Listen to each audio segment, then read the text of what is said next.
Au sud de Boulogne-sur-Mer, entre Neuchâtel et la plage d'Ardelot, se trouvait l'une des zones les plus fortifiées du Pas-de-Calais, considérée comme la mieux organisée du mur de l'Atlantique, avec 2 batteries d'artillerie, un poste de commandement et une station radar.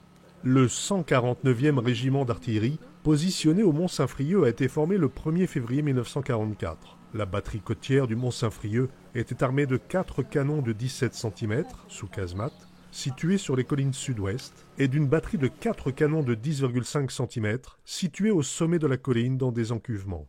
Un ensemble de bunkers servait de base de soutien, avec une infirmerie, une cuisine, une citerne à eau et bien sûr plusieurs bunkers, ainsi que des abris tôles métro pour abriter le personnel.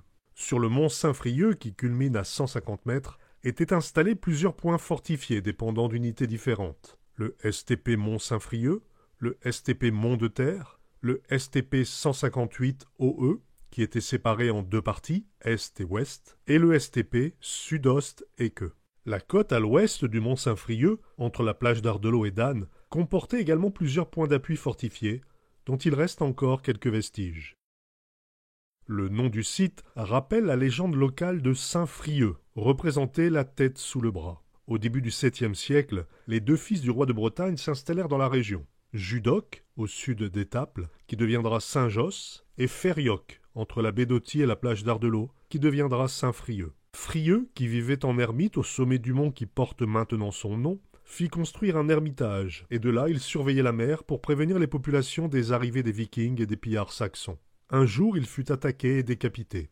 Et alors, miracle, il se releva, ramassa sa tête et descendit en bas du mont rejoindre sa sœur qui habitait là. Celle-ci enterra son frère à proximité de l'actuelle commune de Neuchâtel vers l'an 684. Jusqu'au XIXe siècle, on venait nombreux sur les lieux de ce miracle, et les marins en péril imploraient Saint-Frieux. La source de Bronne, qui alimente le ruisseau qui descend jusqu'à la mer, fut longtemps réputée miraculeuse et censée guérir les fièvres. Mais laissons là la légende pour découvrir ensemble l'histoire du mont Saint-Frieux grâce à l'association Opale Bunker History. Direction maintenant Neuchâtel-Ardelot et le mont Saint-Frieux. Avec l'association Opale Bunker History, tout à l'heure, blockhaus, bunker, casemate, abri. Un passionné d'histoire propose des visites à la découverte des bunkers construits par les Allemands. 6 heures de balade en immersion au milieu des vestiges des blockhaus. Le pylône là-bas, le pylône il est à 500 mètres. Donc d'ici, on tire jusqu'à là-bas sans problème. Là, une balle perdue va jusqu'à 3 km. Un fusil mitrailleur de 1943, vestige de la Seconde Guerre mondiale. Une période pendant laquelle les Allemands ont construit des bunkers au mont Saint-Frieux, des ruines qui ont une importance toute particulière pour Jacques Lemaître, spécialiste des lieux. Il y a mon papa qui me racontait pas mal d'histoires. J'ai eu un oncle aussi, un vieil oncle aussi qui a été prisonnier en 40, donc il me racontait toutes ces péripéties, donc j'ai toujours un goût pour l'histoire en fait. 500 soldats allemands ont vécu dans ces collines. Chaque blockhaus avait son utilité, un centre de stockage, des sanitaires ou encore cette réserve d'eau. Donc ici on l'a modifié pour en faire un abri pluie. C'est ce que justement on appelle un SK. Du coup, là vous voyez qu'il y a un socle et il y a une sorte d'endroit d'ancrage pour pouvoir mettre une pompe. Avec son association, Jacques Lemaître organise de nombreuses visites comme celle-ci dans ce lieu d'habitude fermé au public. Un travail de mémoire et de pédagogie. J'aime bien faire partager ma passion et on a fait des expositions sur le sujet et il y avait des gens qui me disaient « Ah bon, et c'est là-bas et tout, on peut pas visiter et tout ça ». Et bon, j'ai eu l'idée et voilà, maintenant j'ai un petit peu approfondi la chose, quoi. Là, il y a aussi la Sonderkonstruktion. Une Sonderkonstruktion, ça veut dire une construction spéciale. J'ai toujours aimé voir un peu à quoi ressemblait l'intérieur des blockhaus et que là, on est dans une zone fermée, privée et donc c'était intéressant d'aller voir un petit peu ce qui s'y passait, quoi. Très bien, très interactive. Le guide nous fait participer, nous raconte les anecdotes de sa famille, ce qui permet aussi d'illustrer autrement le site. C'est la première fois que nous serons ici. Et c'est une merveille pour nous, une découverte extraordinaire. Une passion pour l'archéologie que l'association aimerait développer avec, pourquoi pas, la création d'un musée dédié à la guerre 39-45.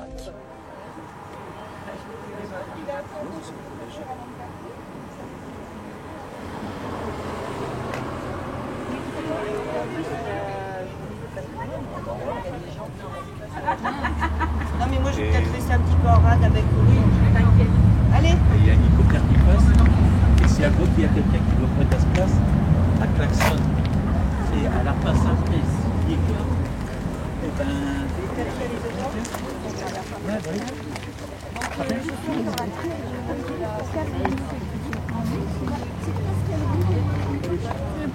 Pas mal.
Messieurs, dames, bonjour.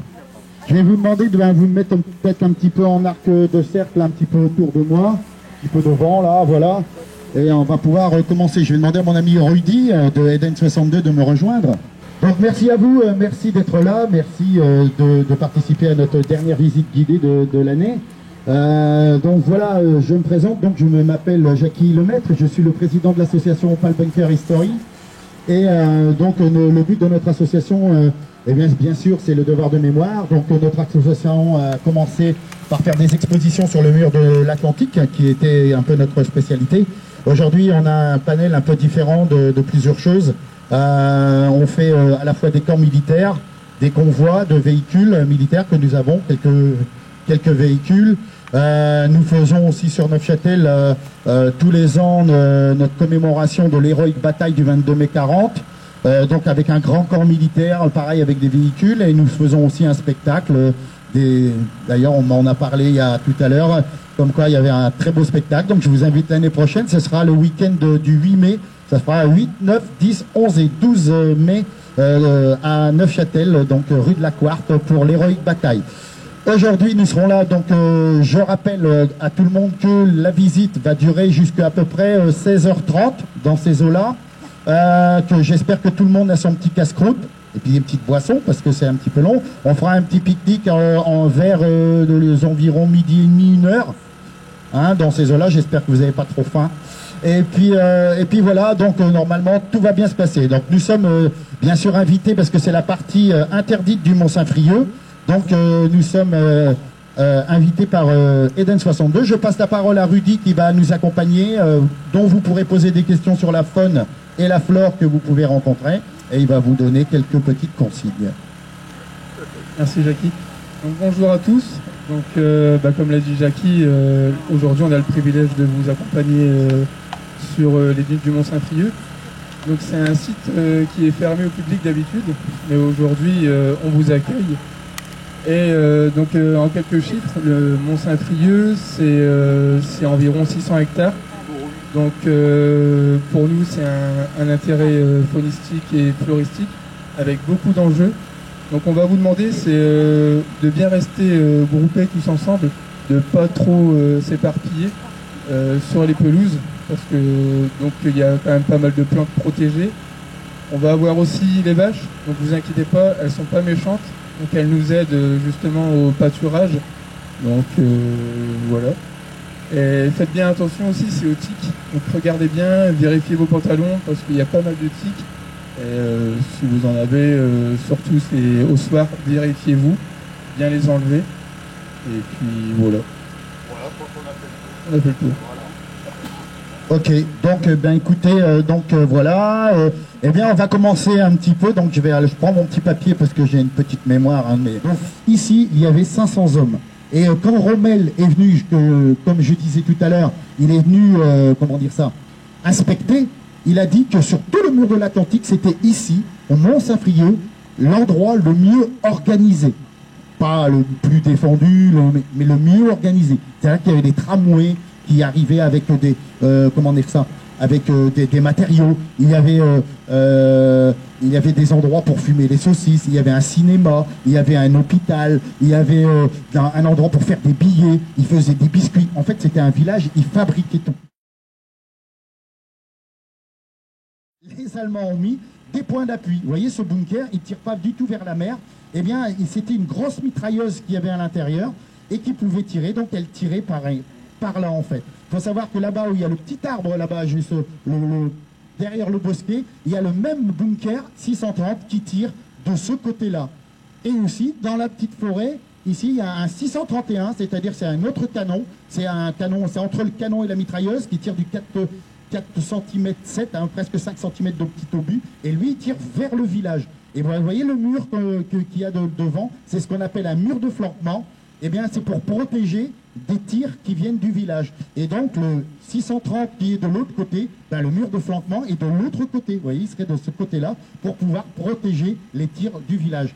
Et donc il faut savoir qu'après ce bosquet là-bas, donc la liserée de forêt qui est là-bas tout au bout, il y a le même encore 630 qui tire vers nous. Et un 631, donc de l'autre côté qui tire vers le village, et on a deux autres bunkers 631 pour tirer vers le village. Voilà ce qu'on appelle des points d'appui pour protéger tous les gens qui étaient ici, tous les soldats qui étaient ici. Alors il faut savoir que ici il y avait à peu près 500 hommes. La construction d'un bunker, bon, on en reparlera, hein, on aura l'occasion, et on pourrait me poser des questions. Donc il faut savoir que pour un bunker comme ça, il faut à peu près 4 mois pour construire un bunker comme ça. Là c'est des murs de 2 mètres. Ce bunker a été fait avec du coffrage, c'est-à-dire qu'on coupait des arbres, on récupérait des planches dans le village, on a détruit des comment on appelle ça, des maisons pour avoir les charpentes, pour pouvoir faire du bois de coffrage. D'ailleurs à Ardelot, les plus belles villas, hein, qui étaient devant la mer, il y en a eu beaucoup de détruites parce qu'on a enlevé tout ce bois, les planchers, tout ça pour faire du coffrage. Des bunkers. Donc voilà, là c'est des murs de 2 mètres, le toit fait 2 mètres, et bon voilà. Donc là ici c'était une grosse mitrailleuse, hein, qui était là, comment dire ça, une mitrailleuse que vous verrez tout à l'heure, on va vous en faire voir une, qui était sur une rotule, qui était une MG34 ou 42. Voilà.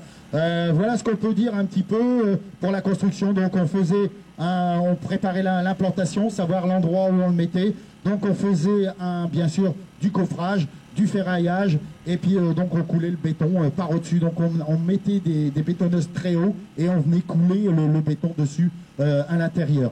Donc aussi par exemple là quand on voit un truc, par exemple il y a des bouches de surpression, des bouches d'aération, c'est-à-dire que comment dire ça, pour bien sûr protéger de l'air, parce que les Allemands avaient une phobie, c'était du gaz. Hein, c'est eux qui ont inventé les gaz moutardes et tout en 14-18, et en 40, eh ben, ils avaient une phobie du gaz. Donc tout était protégé. Ici, c'était comme un sous-marin. Donc là, par exemple, j'aime bien parce que là, on le voit, il y avait des petites grilles, vous voyez, sur les trous. Et ben en fait, la bouche d'aération, elle est au centre, qui est à l'intérieur dans le mur. C'est-à-dire que là, par exemple, si vous cassez la petite grille, vous balancez une grenade, et ben la grenade, elle redescend à vos pieds juste dans le trou du dessous. Donc voilà, c'est-à-dire qu'ils étaient malins, c'est-à-dire que vous balancez la grenade, vous attendez que ça boum à l'intérieur, ben non, ça boum là et c'est vous qui êtes mort. Donc après vous avez un créneau de tir extérieur, vous voyez, ce qu'on appelle une caponnière, avec un créneau de tir à l'intérieur. Donc là il y a une petite plaque en béton blindée qui protégeait. Et là on pouvait tirer avec une mitrailleuse aussi MG42, les plus petites, hein, MP40, ou alors un fusil. Voilà. Voilà ce qu'on peut dire. Bon, je vais arrêter là. Dans les standardisations, il y avait des choses de construites, c'est-à-dire des poutres et des parpaings. Vous voyez, vous avez un petit parpaing qui est là. En fait, au lieu de mettre du coffrage, à partir de 42, Albert Speer, il crée des parpaings. Donc moi, au début, quand j'ai commencé ça, je pensais que c'était un blocos en parpaing. Non, pas du tout. C'est-à-dire qu'on montait un parpaing qui était creux, vous voyez, comme là. Donc on mettait 1 mètre ou 2 mètres, souvent c'était 2 mètres d'épaisseur, un autre mur à l'intérieur, et on mettait du ferraillage et on coulait le béton à l'intérieur. C'est-à-dire qu'à l'extérieur, on croit que c'est du parpaing, mais non, il y a quand même 2 mètres de béton à l'intérieur. L'avantage, c'est qu'on c'était beaucoup plus rapide, parce que si on faisait ça en usine, on amenait tout sur place, on coulait le béton et on n'avait pas à enlever le bois, c'était beaucoup plus rapide. Seuls les toits étaient faits en béton avec ferraillé et avec, comment on appelle ça, des étais. Voilà, qui a été fait comme ça. Voilà, voilà ce qu'on peut dire. Il n'a pas été bombardé du tout. Il a été simplement explosé après la guerre, en fait. Parce que bon, justement, il n'y a pas eu de chance, parce que c'était le premier, celui-là, et donc les villageois, les ferrailleurs, il n'y avait plus de matériel après la guerre. Donc on a ferraillé le bunker. Donc on a pris tout ce qu'il y avait dedans, tout ce qu'on a récupéré, style explosif, et on l'a fait sauter pour récupérer la plaque de blindage. Il faut savoir qu'elle faisait 3,80 m de long sur 3 mètres d'auteur, sur 20 cm d'épaisseur. Tout en acier, ça pesait plusieurs tonnes. J'ai pas le tonnage, mais c'est très très très lourd. Donc tout ça, on a récupéré, les portes à l'intérieur, tout ça, ça a été récupéré pour pouvoir le ferrailler. Donc lui, il n'a pas eu de bombardement ici. Ici, ça a été tranquille, il n'y a pas eu de combat, il n'y a rien eu du tout. C'est le 2 juin 44 qu'il y a eu un énorme bombardement à la fois sur le site et à la fois dans le village, où il y a eu plusieurs morts dans le village. En allemand, je ne sais pas ce qu'il y a eu comme mort, comme en allemand, il ne le disait pas trop. Et c'était le 2 juin, c'était donc 4 jours avant le 6 juin. C'était en fait comme un leurre. On a bombardé ici pour faire croire que le débarquement allait être ici. Le site du Mont-Saint-Frieux est fermé au public et il est interdit d'y entrer sans autorisation.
Ouais, bah écoute, mon staff il va venir bien, je pense.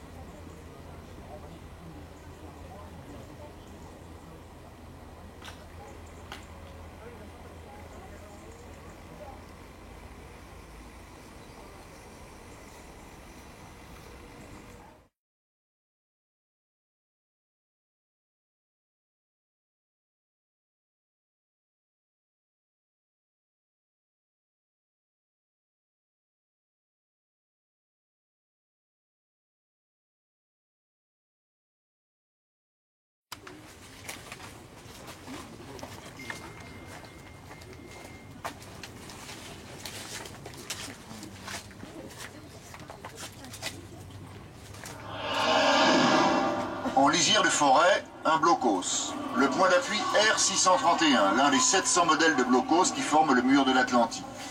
Masse de béton impénétrable, conçue pour résister à tous les assauts.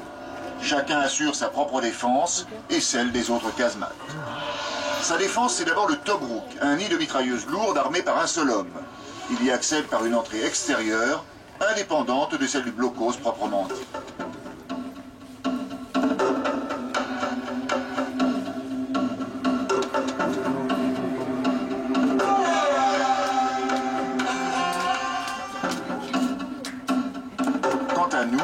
Pénétrons donc à l'intérieur. L'entrée du blocos, une seule. Protégée par des mitrailleuses lourdes, nichée dans les créneaux de tir aux ouvertures blindées de plaques d'acier. Comme celle de l'intérieur, la porte d'entrée est blindée elle aussi, munie de lourdes serrures. Elle est à double éventail permettant de sortir même en cas de comblement partiel de l'entrée par les gravats. Le lien avec l'extérieur, bien sûr, c'est le téléphone. Tous les bunkers sont reliés entre eux et aussi à un central téléphonique, lui-même protégé par un blocos spécifique. Et nous voici dans la pièce principale, la chambrée.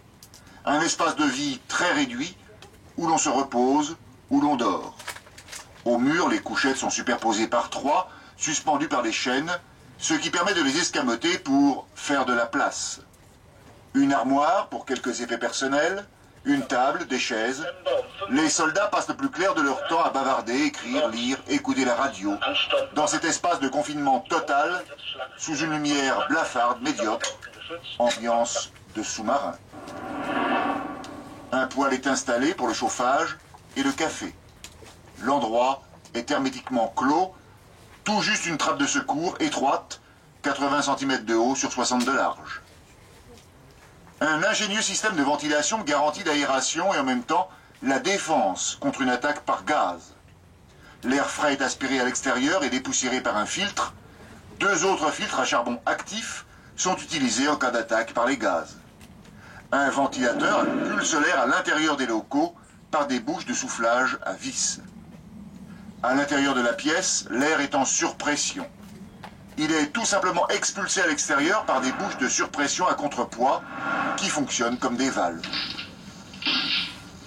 Mais les soldats sont là pour se battre.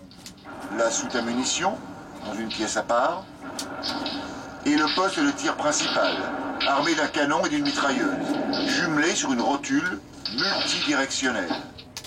La fenêtre de tir est protégée par 2 blindages, un premier bouclier fixe de 6 cm d'épaisseur dans lequel est fichée la rotule, et une deuxième protection, un volet mobile de 10 cm d'épaisseur qui, manœuvré depuis l'intérieur, pour telle une guillotine, venir occulter le poste de tir.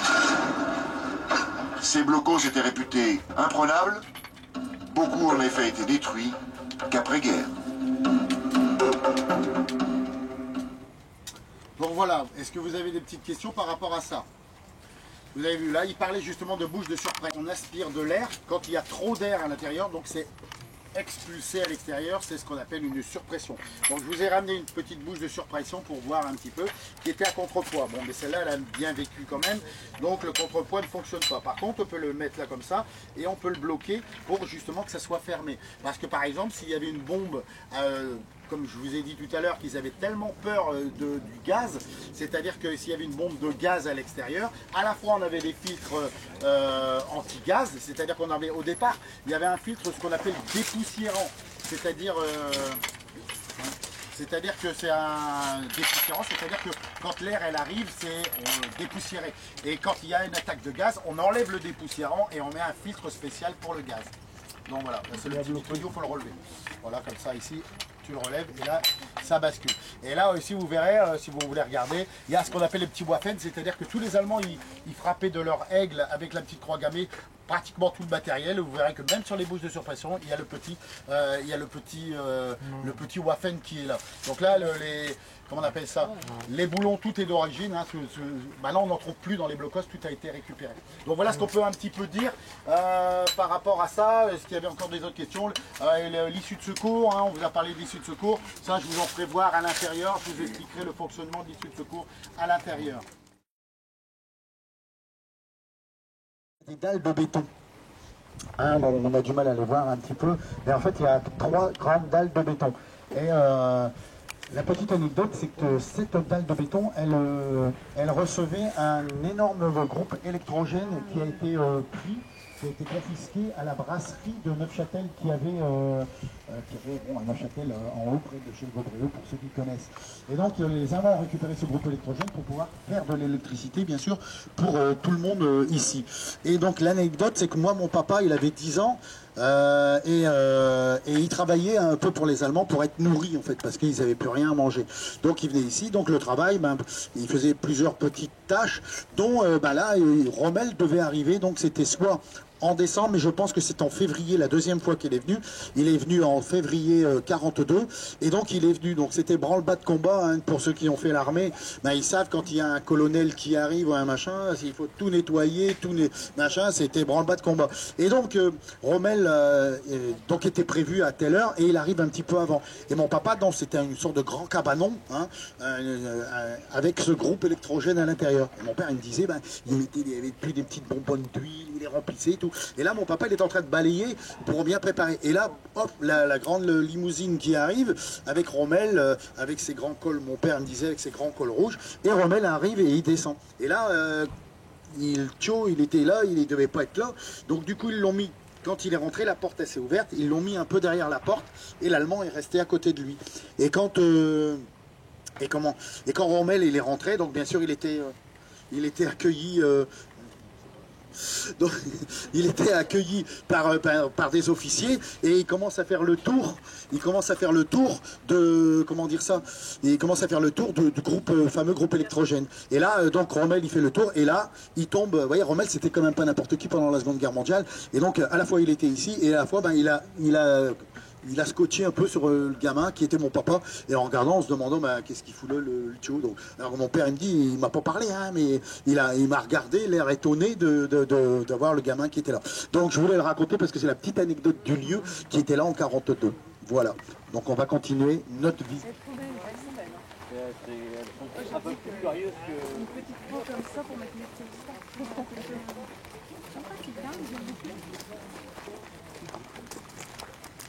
Elles ont pas juste par un truc de vache, ça à côté d'elle.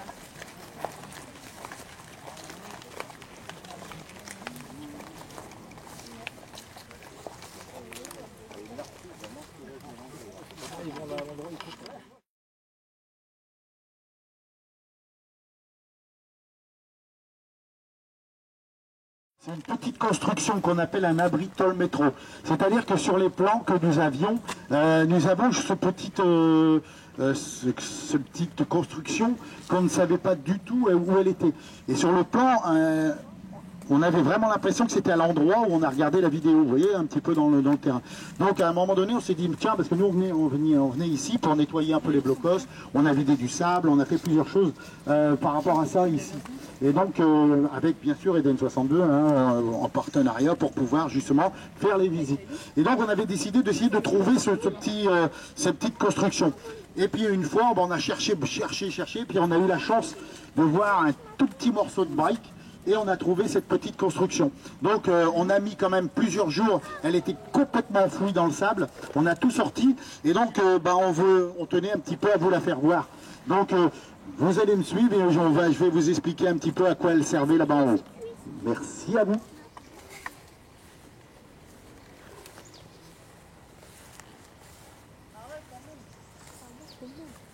Il va ressortir d'où? On va ressortir d'où? On va repartir d'où tu viens. De l'autre côté de la... Non, t'inquiète.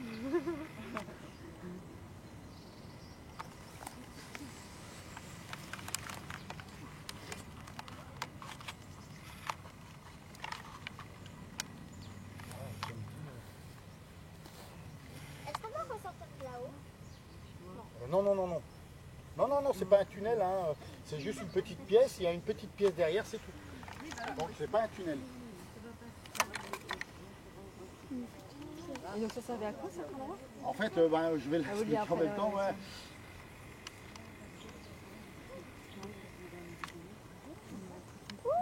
C'est quoi ça? Tout le monde est là. En fait, donc voilà, la petite construction, c'est ce qu'on appelle un abri tôle métro. Hein, parce qu'à l'intérieur, vous voyez, c'est les tôles un peu comme ça, comme un peu dans les métros. Donc il y a une partie en béton qui est sur les côtés. Et après, donc il y a cette tôle métro. Là, ils ont mis bien sûr un mur en briques. Donc là, nous, quand on l'a trouvé, on a juste vu ce petit coin de briques là, vous voyez. Et donc en fait c'était rempli de ronces. Et donc on a commencé à casser, et là on a trouvé ce petit abri. Et en fait donc il était quand même aux 3/4 rempli de sable. Donc nous, on a tout mis, hein, vous voyez, tout le sable là, toute la route en descendant, à la brouette, on a tout descendu. On a mis ça 2 samedis. Et à l'intérieur, on a trouvé plusieurs choses. On a trouvé des petits objets, on a trouvé tout ce qu'il y avait en rapport avec le gaz. C'est-à-dire, on a trouvé des pastilles de masque à gaz, on a trouvé des filtres de masque à gaz, on a trouvé une quinzaine. Hein, donc en étant un peu moyen quand même, on a trouvé plusieurs choses par rapport au gaz. Notamment, on a trouvé une sorte de bouteille, vous voyez, une sorte de bouteille en grès marron, là, style schnapps. Et donc, il y avait un bouchon dessus et il y avait des étiquettes. On en a trouvé 2-3 qui étaient cassées. D'ailleurs, il doit en avoir un petit morceau encore là, quelque part. Ben là, vous voyez. Ce genre de bouteille. Donc, on a retrouvé beaucoup de morceaux de cette bouteille. Ces bouteilles, d'ailleurs, il y a encore un morceau juste à côté. Et donc, notamment, j'en ai trouvé une entière. Et il y avait encore toute l'étiquette. Et je l'ai ramené, je l'avais mis dans mon pick-up hein, qui est là. Et aussi, on a trouvé aussi des petites, comment on appelle ça? Des sortes de petites ampoules, vous savez, comme les ampoules qu'on casse et qu'on met du produit là pour médicaments. Vous voyez, on casse les deux côtés. Un peu le même principe. Et là, du coup, il y avait du liquide encore à l'intérieur. On a eu de la chance parce que nous, on y allait à la pelle qu'on ne l'a pas cassé. Du coup, on a ramené tout ça. Déjà, quand moi je suis rentré dans mon pick-up après l'avoir mis dedans, là, il y avait une sorte de gaz de lacrymogène là-dedans, énorme. Et donc là, je sais pas, waouh. Et donc, en fait, la bouteille, elle coulait un peu. Et donc, c'était du lacrymogène qu'il y avait dedans. Donc, tout ça pour dire qu'on pense, avec tout ce qu'on a trouvé à l'intérieur, que c'était un endroit pour stocker le gaz. Tout ce qui est par rapport au gaz, masque à gaz, défense de gaz et tout ça. Je pense que c'était le petit entrepôt pour ça. Donc il devait avoir un garde dedans qui devait dormir à la fois à l'intérieur, soit devant, soit derrière. Derrière, il faut savoir qu'il y a une petite cheminée, on a retrouvé dans une sorte de petite cheminée, il y avait du charbon, tout ça, donc il devait vivre dedans, comme un garde pour l'armurerie qui dort directement dans l'armurerie. Et donc on a trouvé ces fameuses petites ampoules avec du liquide encore à l'intérieur. Donc moi je les ai mis, c'était un peu sale et tout. Le soir, je travaillais moi le soir, hein, donc je les mets à la maison, je les lave, je les passe au robinet et tout, puis je les pose sur un petit buffet. Et j'ai un de mes potes qui était là dans l'après-midi, lui il va sur internet et puis il m'appelle, moi j'étais à mon boulot, il me dit « Oh putain fais gaffe, c'est du gaz moutarde qu'il y a dedans !» Oh putain. Je me dis « Oh là là !» Je dis « C'est pas bon parce que moi je l'avais posé sur un truc, sur un armoire, et j'ai des chats moi. » Et je dis « Si le chat il casse l'ampoule, je rentre, moi je suis mort. » Et pour finir, c'était pas ça. On a fait plus de recherches, mais alors le soir quand je rentrais, croyez-moi que je suis rentré, tout ça, j'étais comme chaud. Et puis bon, les ampoules étaient toujours là. En fait, c'était pas du gaz moutarde, mais c'était une sorte de gaz lacrymogène qu'il y avait dedans. En fait, il y avait une mèche à l'intérieur. Il y avait une mèche qui, donc, en 14-18, ils s'en servaient pour les tranchées. C'est-à-dire que les Allemands, à la fois, avaient du gaz moutarde, là, pour tuer les soldats anglais et français. Et ils avaient ces petites fioles. Ces petites fioles, ils allumaient comme un pétard et ils balançaient dans la tranchée. Quand ça éclatait, eh bien, ça faisait du lacrymogène, ce qui fait que les Français ou Anglais, ça leur piquait aux yeux, et quand eux, ils balançaient le truc moutarde, ils ne pouvaient plus mettre le masque à gaz. Donc c'était ce genre de fiole que nous, on a retrouvé là. Et donc, aussi dans la fameuse bouteille hein, qui est entière, que j'ai toujours, mais que j'ai mis dans un récipient hermétique maintenant, eh bien c'était du lacrymogène qu'il y avait dedans. Donc tout ça pour vous dire que à cet endroit, c'était un lieu de stockage qui a un rapport, parce qu'on n'a pas de détails, qui avait un rapport avec tout ce qui était gaz, masque à gaz et tout. On a retrouvé, je vous dis, beaucoup de cartouches de masque à gaz, les filtres de trucs, on a retrouvé une épave de masque à gaz, enfin voilà un petit peu. Est-ce qu'il y a des questions ?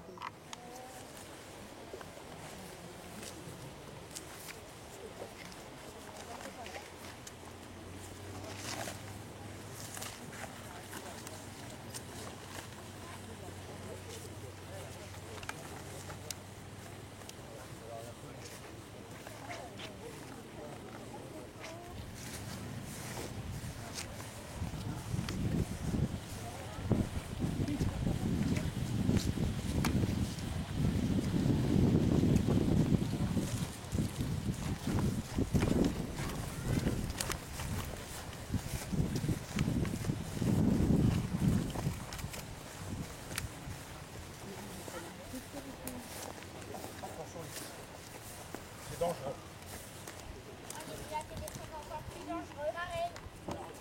Et en fait, bizarrement, j'ai regardé un film la fois dernière ou un documentaire sur la Seconde Guerre mondiale, et il y avait à peu près la même bouteille. Alors je ne dis pas que c'est la même marque, parce que là c'est marqué Strasbourg, c'est marqué Toulouse, c'est marqué Brasserie Malterie. Et donc c'est marqué Strasbourg en grand ici, c'est marqué la Strasbourg, Toulouse. Donc bon, c'est pas bien d'où ça vient. Et là, ce qui est bien, c'est que ça avait daté 1936. Et donc, moi je vais retrouver les morceaux là-dedans. Et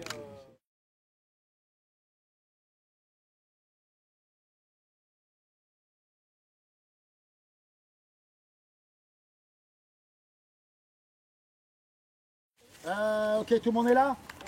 Allô? Moi, je vais peut-être pas faire le micro. Hein. Vous m'entendez? De toute façon, je parle fort, moi.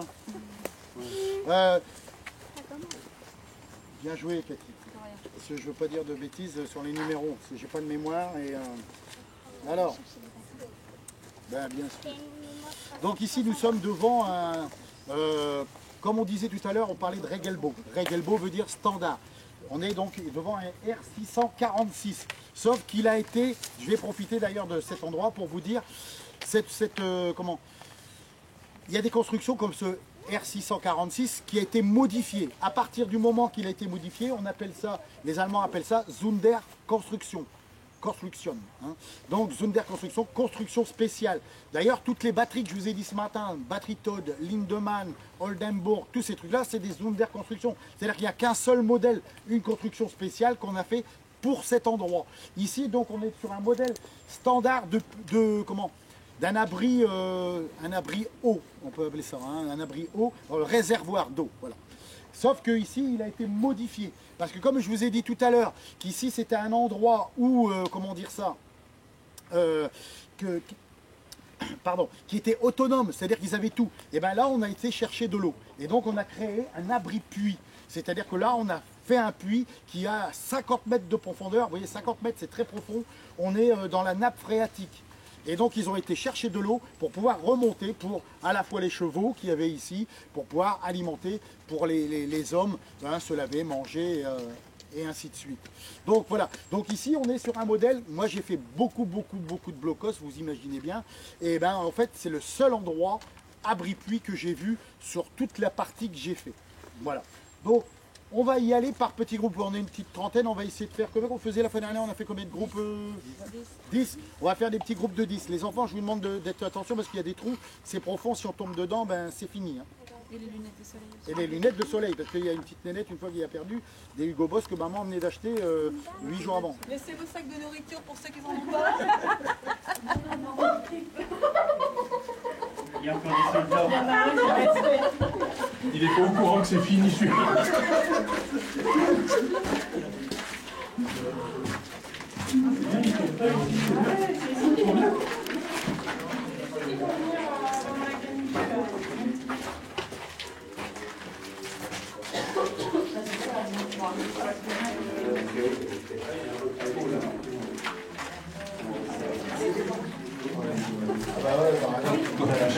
Oh là là, on a force. Alors là, on va rebondir.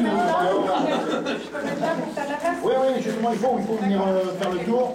Faites le tour, ouais, encore, avancer.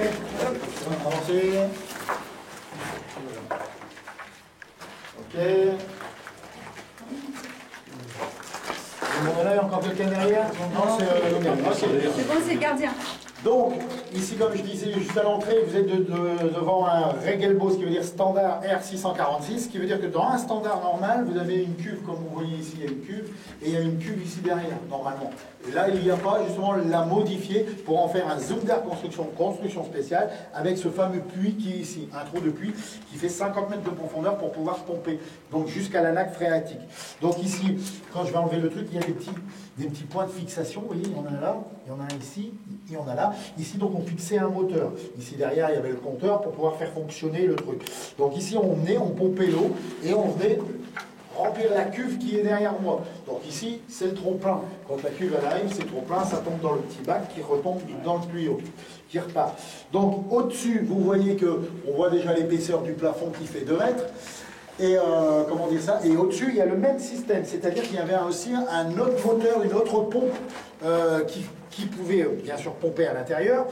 et pouvoir emmener l'eau à 2 autres endroits, dont un autre 646 qui lui reste standard, c'est-à-dire avec 2 cuves, une cuve ici et une cuve derrière. Donc on remplissait l'eau et que les soldats, parce que c'est un autre endroit, pouvaient se servir d'eau au quotidien. Et la dernière chose que vous verrez aussi de la visite, c'est-à-dire tout au bout de la voie tout en haut, près du radar, il y a une grande cuve en béton où il y a à peu près 2 cuves ici, comme la pièce ici, 2 fois, où justement on voit, il y avait une sorte de petite tranchée qui est un peu rebouchée aujourd'hui, mais on voit qui est juste dans la lignée d'ici. Donc il y avait un tuyau, une pompe là d'en haut, pour pouvoir remplir ces cuves qui servaient bien sûr à différents points du site. Donc là, je vais vous faire voir le trou qui fait donc 50 mètres de profondeur. Donc attention que les lunettes ne peuvent rien faire tomber dedans.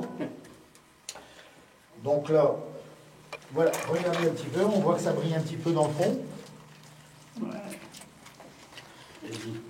Donc il y a à peu près 50 mètres de profondeur. Et là, quand vous voyez l'eau, ça tourne encore et c'est encore un peu plus profond.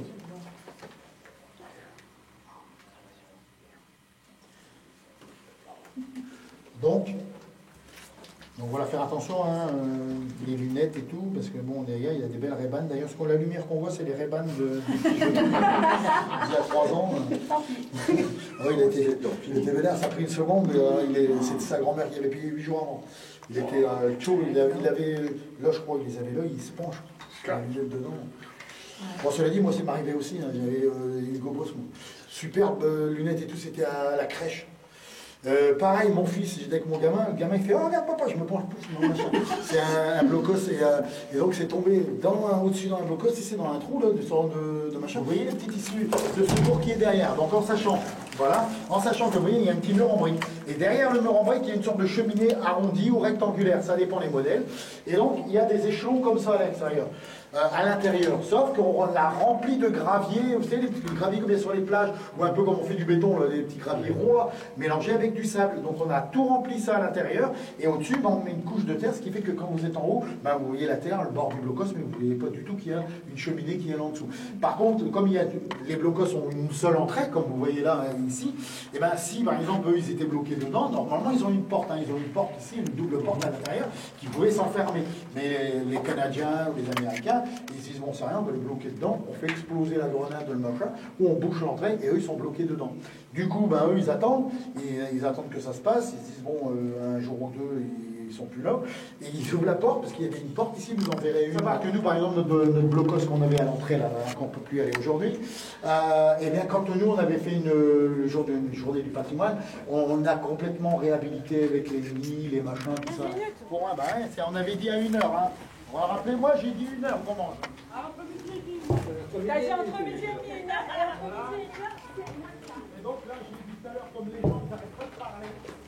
Non. Il va y avoir les grands pieds.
Ah ouais, ça c'est un petit moustique. Oui, on va dire c'est un morceau de dessus, d'ailleurs, c'est plus méchant. Tu peux le mettre là, tu peux le prendre si tu veux. Mais restez là pour l'instant. Humide. Ça glisse. C'est lui ça. Attendez, hein. Non, mais eux ils sont avec moi. Ok, alors. Tac. Ok. Tout le monde est là? Tout le monde est là. Parce qu'on se dépêche, il reste un quart d'heure avant de manger. Non, il reste 10 minutes. Ouais, d'accord. Ouais, ouais.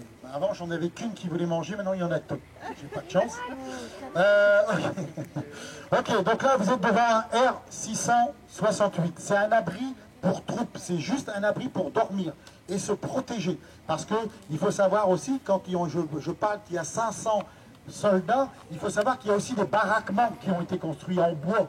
Hein, comme là où il y avait le groupe électrogène. Il faut savoir que dans la propriété qu'il y a à côté chez Reynard, il y a un cinéma aussi. Donc vous avez une grande dalle de béton et qui avait encore les petites plaques pour construire le baraquement. Quand j'ai dit, vous voyez, il y avait un cinéma aussi chez Reynard, aussi il y a un endroit pour fumer les saucisses.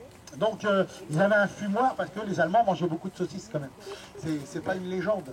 Donc il y avait vraiment, tout était autonome. Donc ici c'était pour protéger les soldats. Donc comment dire ça? Alors tout à l'heure on m'a posé la question, vous voyez, juste dans le... Il faut poser ça. Donc là vous voyez, on a le parpaing. Comme j'ai expliqué tout à l'heure, il y a un parpaing d'un côté, ici c'est des murs de 2 mètres. Donc il y a à 2 mètres à l'intérieur. Alors aussi on peut voir à l'intérieur des numéros. Vous voyez, il y a des numéros ici sur le parpaing. Ici on a un 18, là on dirait un 5, ouais, ou un 10. Bon voilà, à quoi ça correspond? Alors on ne sait pas bien à quoi ça correspond. Mon collègue a fait quelques recherches. Apparemment ça pourrait être un code que chaque ouvrier qui fait les parpaings, il met son 5 à chaque fois qu'il y a un truc pour reconnaître celui qui a fait le parpaing, si le parpaing il n'était pas en bonne qualité. Bon, apparemment, ça peut être ça. Revenons au comment on appelle ça, au R668. Alors ce que vous voyez aussi sur le côté, c'est ce qu'on appelle un Tobruk. Un Tobruk, c'est une sorte de comment on appelle ça, une sorte de tourelle qui est faite en béton. D'ailleurs, sur les plages, souvent, on voit les plus petites constructions, un petit cube qui avait un rond avec des petits escaliers, ils sont de travers. C'est ce qu'on appelle un Tobruk. Le nom scientifique est un ring stand. Et donc ça s'appelle un Tobruk. La légende dit que pourquoi on l'appelle Tobruk, parce qu'il y avait Rommel, encore lui, qui était justement à Tobruk dans le désert, et quand il était contre Montgomery par les Anglais, à un moment donné avec ses chars, il s'est retrouvé en panne d'essence. Donc ils ont eu l'idée d'enterrer le char et laisser passer que la tourelle. Ce qui fait que quand ils ont construit le mur de l'Atlantique, ils ont eu cette idée, tiens, l'idée de la tourelle, juste la tourelle qui dépasse, on pourrait peut-être la faire en béton. Et donc ils l'ont fait à la fois donc sur les plages ou dans des petits endroits retirés. On construit ce petite chose, c'est la plus petite construction en béton. Et à un moment donné, par exemple le R668 que vous avez, normalement il arrête ici. Voilà. Et là on a rajouté à plein de constructions, comme le 630 tout à l'heure. Et ainsi là, à chaque construction, on a rajouté ce fameux Tobruk, une petite tourelle qui est justement avec un petit rail, avec la mitrailleuse que vous avez vu tout à l'heure, qu'on venait fixer dessus, on pouvait tourner à 360 degrés pour pouvoir défendre. Donc voilà, donc ça c'est un petit peu l'histoire du Tobruk. Donc aussi vous voyez la couleur qui est jaune à l'intérieur, et à l'intérieur du bunker, c'est tout blanc. Alors, pour quelle raison, à votre avis? Bon, comme j'ai pas le temps, je vais vous le dire. Mon micro, on n'entend rien. Vous entendez rien? Bah non, c'est... Bah quoi? Bah tourne ta caisse, ta boîte à son. Eh ben, elle est de votre côté. Vous n'êtes pas là. Posée contre Ah, lui. Vas-y. Ah, voilà. Ah, d'accord. Bon, moi, j'entendais bien ce que je disais. Bon, donc je sais plus ce que je disais. Mais on a compris. Alors, pourquoi c'était en blanc? Donc en blanc, c'était parce que justement, comme c'est très sombre à l'intérieur, donc dès qu'il y avait de la lumière, ça réfléchissait tout le blanc, et donc ça donnait une meilleure clarté. Par contre, si vous voyez que tout est en jaune, couleur sable, et bien justement parce qu'ici il faut savoir qu'il n'y avait pas trop d'arbres, c'était dunaire. Et donc ici, la nature a repris son droit, il y a plein d'arbres, mais à l'époque c'était presque de la dune. Et donc vu d'en haut, et ben on peignait tout en couleur sable pour faire justement une sorte de camouflage naturel. En sachant qu'il y avait des petits crochets tout en haut, et là vous voyez je suis en une cuvette. Et donc on venait tendre du haut du plafond du bunker, jusque vous êtes installés, on tendait des filets de camouflage qui fait que d'en haut, eh ben, on ne voyait rien du tout, et eux ils pouvaient vivre à l'intérieur, en dessous, en étant discrètement protégés. Voilà ce qu'on peut dire. S'il y a quelqu'un qui veut venir à l'intérieur regarder, eh bien je vais aller à l'intérieur à faire quelques petites explications. On essaye, on peut aller en groupe de 10-12 à l'intérieur. Fais la marche. Fais la marche là. il y avait d'ailleurs, j'avais laissé justement dans celui-ci, il y avait un manche de grenade un morceau, et je le mettais ici pour le faire voir, mais bon, ça disparaît. Donc voilà, c'est le modèle, le bon modèle hein, de peigne allemand. Mais ça, en fait, il est plus long, hein, il est long, c'est un morceau. Mais le côté ricain, c'est à peu près les mêmes, c'était les mêmes choses à peu près. Bon, on va laisser le spéologue, l'archéologue faire son petit truc. Et donc du coup, là, ici, il y avait 6 personnes, 6 soldats qui dormaient. Hein, vous voyez, il y en avait 3 ici, 3 là-bas. Hein, donc voilà. Et aussi, c'est excavotable, comme on avait dit dans la vidéo. C'est-à-dire que là, on pouvait décrocher les lits pour faire plus de place. Donc là aussi, dans le petit tube que mon collègue est en train de voir, c'est de l'autre côté le Tobruk. Donc en sachant qu'ici, il y avait un cône qui était quelquefois en cuivre. Et c'est pour ça qu'il n'y a plus rien, donc c'était vissé. Et donc on pouvait parler dedans, et donc ils pouvaient communiquer avec le Tobruk, la tourelle qui est derrière. Il y a la même chose de l'autre côté, et on pouvait discuter jusque dans le tube pour parler entre eux. Donc là, voilà, bon voilà. Donc du coup je vais filer de l'autre côté. Vous voyez les petits tubes qui sont ici, c'était pour faire tenir un tube qui est de filtration, c'est-à-dire qu'il y avait un tube où l'air frais, une fois qu'il est filtré, sortait par ici.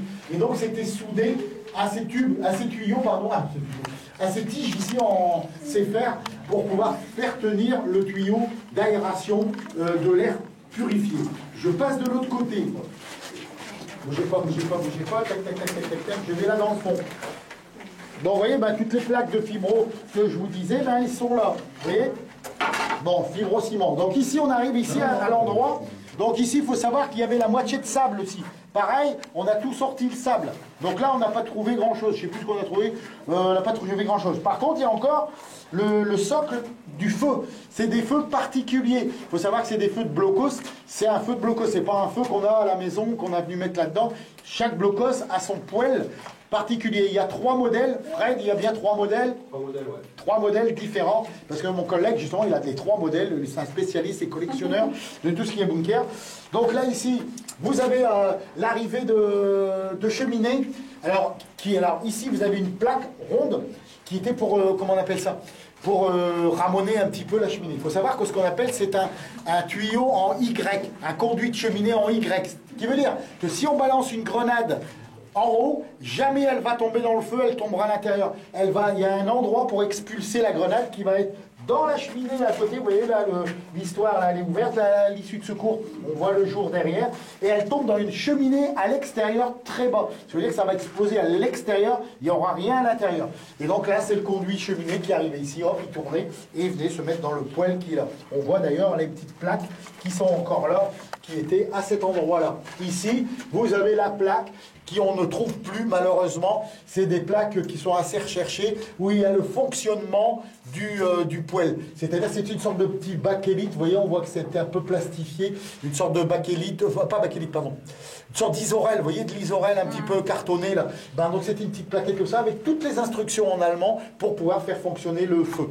De l'autre côté, vous avez le système de filtration.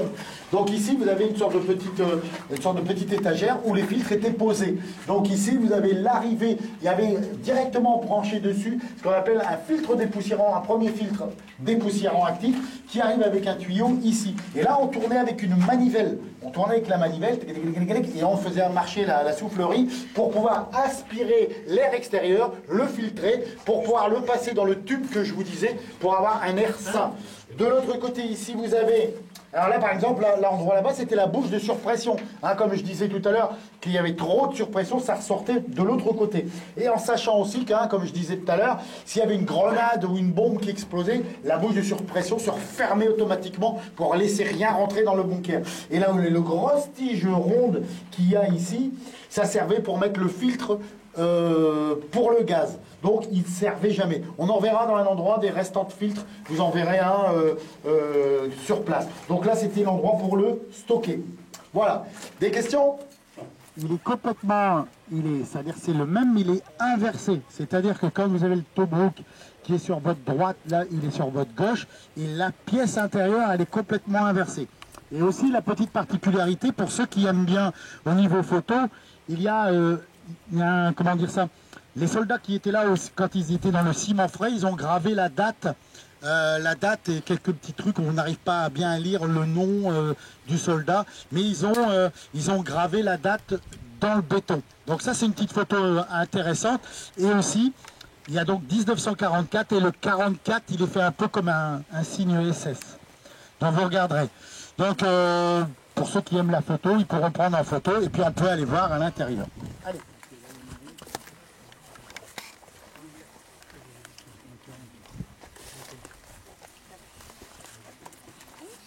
Non, pas un 3, un 4.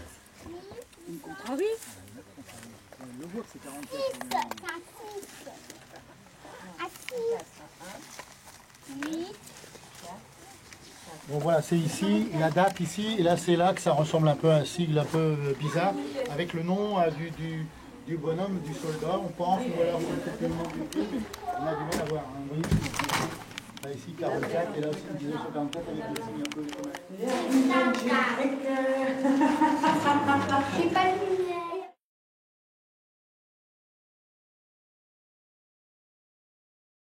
Au sud-ouest du STP Mont-Saint-Frieux est installé le STP Mont de Terre avec une batterie de 4 canons de 10,5 cm dans des emplacements ouverts. Autour de ces encuvements, on trouve divers abris et des soutes à munitions.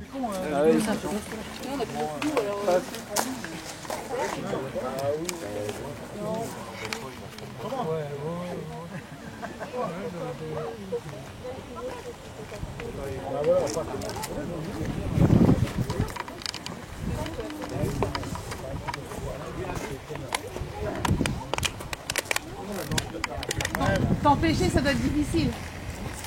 C'est pas faux. Ce n'est pas faux. Après, est-ce qu'il ne suffit rien, on essaie que la gueule. On a payé la sortie, c'est bien.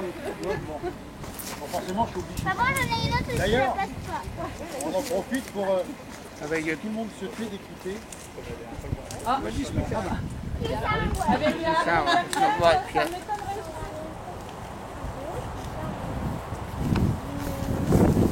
Quoi ?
Bon, là, il y a du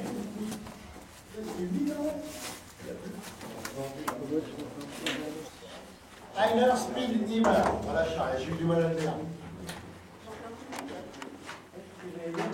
Bon, il y a du moustique, je vous l'accorde. Mais si on ne traîne pas, on ne devrait pas être piqué. C'est pas des moustiques? Oui, c'est des, c'est des moustiques tigres, hein, c'est les mêmes moins méchants. Moustiques tigres? Non, je rigole, bon. Comme le blaireau, je rigole. Après, on ne sait pas. Hein. He said they were tiny mosquitoes. Yeah, but you can buy or just have spikes.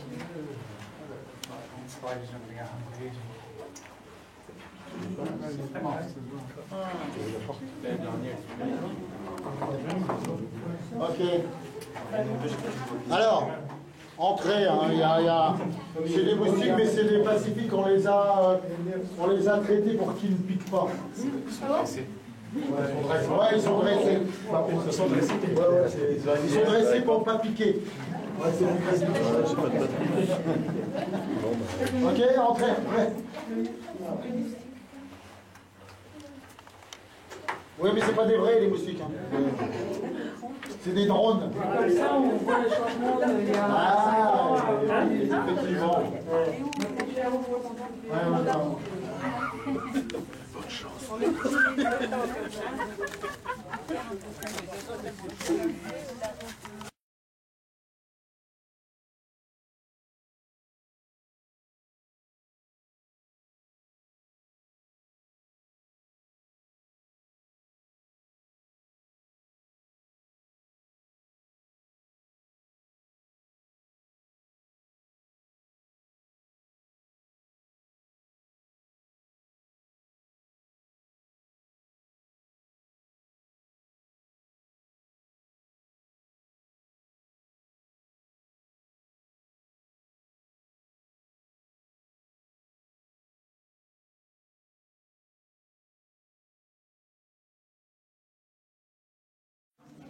Oh non, il n'y a pas de bouteille là.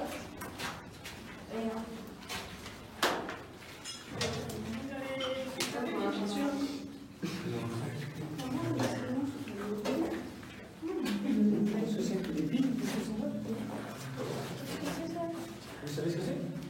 Ah, il y a un peu. C'est les restes du tableau électrique.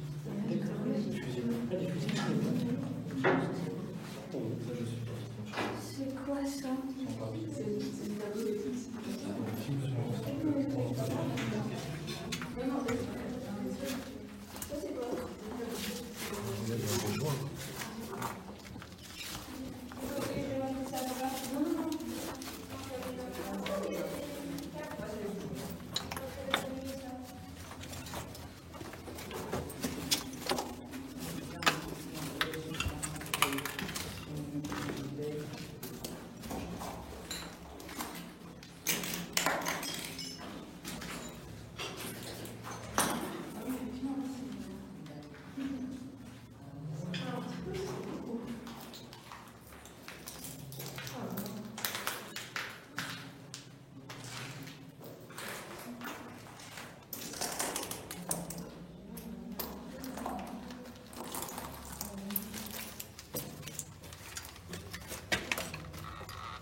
Ouais, c'est un peu le mur.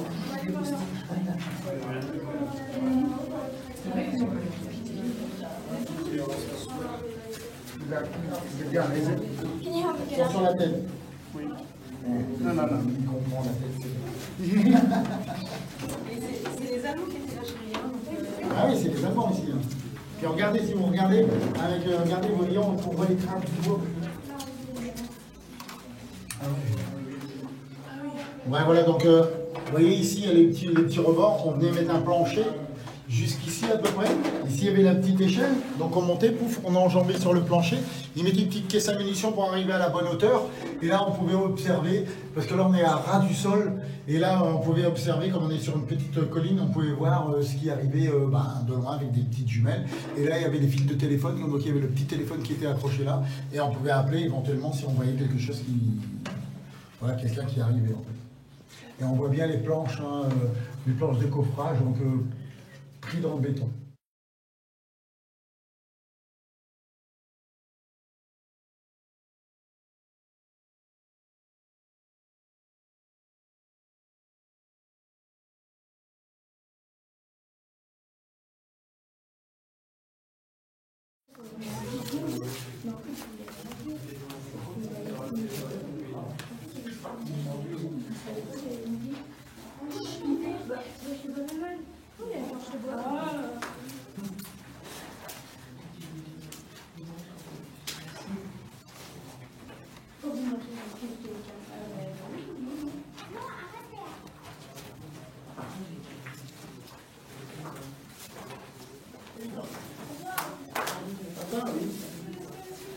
No, you leave me behind, Alice, you don't disturb remains, okay?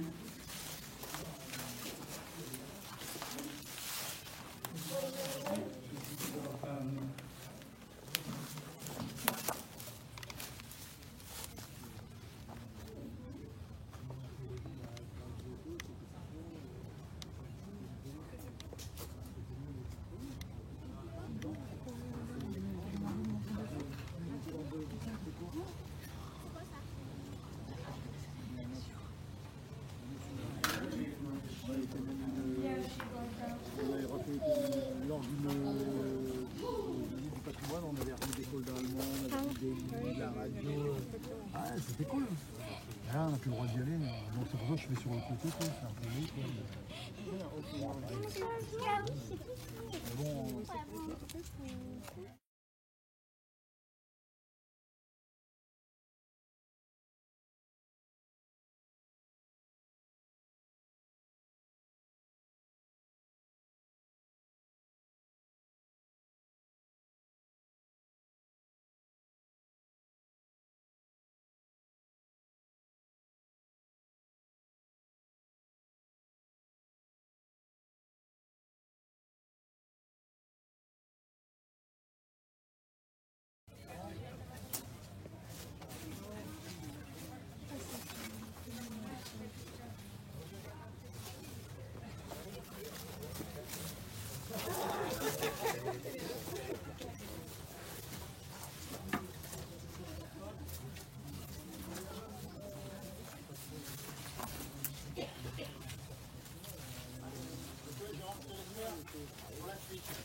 donc c'est là à l'intérieur qu'il y a du carrelage à un certain endroit, c'est une sorte de dalle comme du carrelage.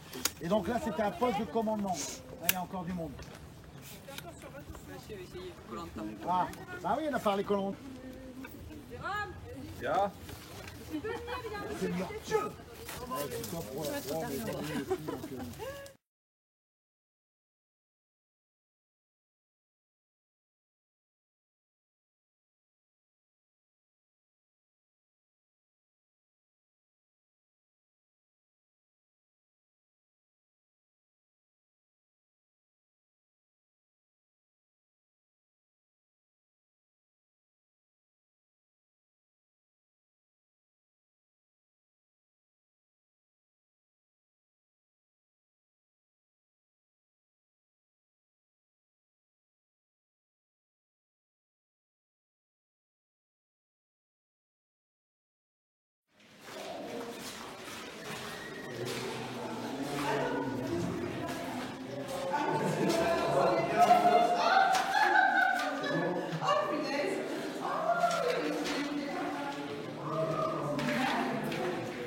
Pour le film.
Non, non, allez, si tu vas, c'est que t'as laissé tout sur la télé.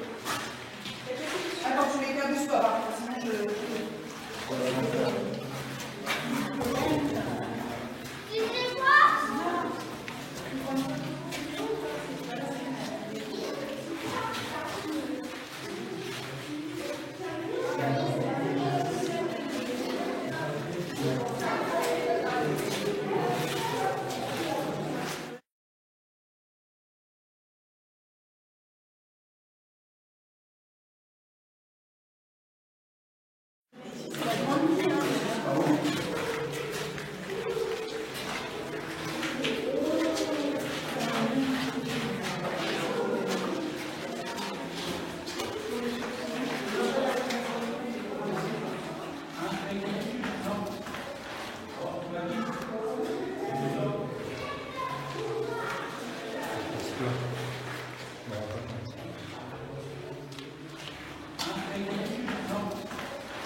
C'est l'axe de Kewe. Oui, tu le Kewe. Exact. Dans tous les cas,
mur là-bas. Merci.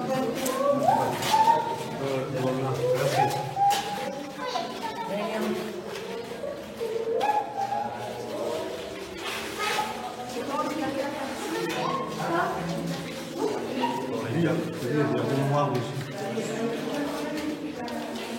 Il a fumé le truc de gris ou pas? Non, là-bas pour attirer. T'as vu le rond noir dessus? Les bleus, c'est air bleu. On a des parents.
Ils sont pas en sable.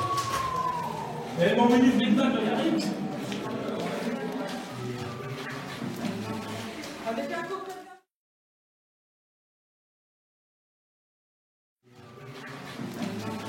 Avec un coca café, s'il vous plaît. Avec un coca café.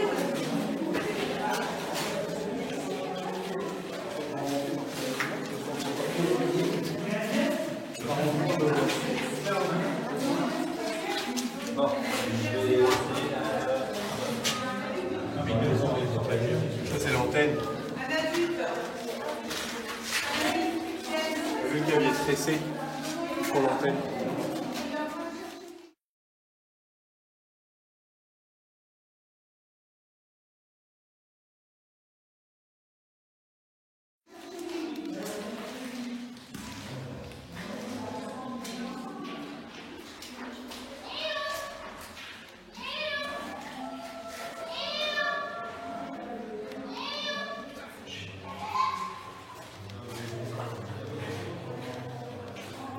Tu me verras ce qu'il y a là-bas, je ne sais pas.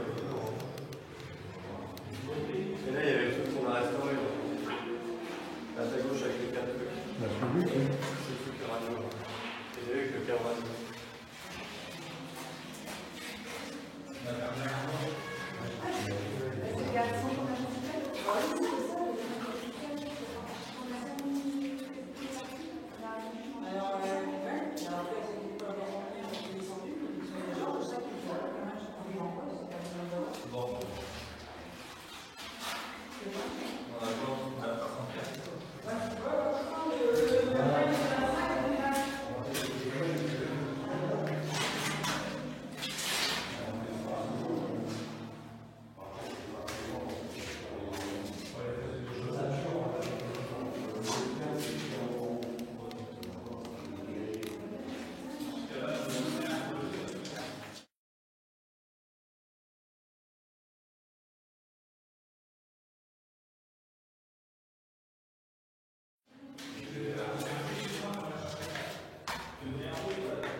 Donc voilà, c'est 2 cubes à eau ici, elles sont séparées en 2. Et donc ici, comme je disais, on voit ici les sortes de fossés, où il y avait les tuyaux pour venir ici pour pouvoir remplir les voitures. Ouais, vas-y, bah, bon courage à vous. On m'envoie un petit texto ce soir pour me dire quoi. Ça marche. Et donc voilà, si vous faites toute la lignée tout droit, on tombe directement sur notre abri pluie. Donc voilà. Donc voilà ce qu'on peut dire. Donc, voilà.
Les clous.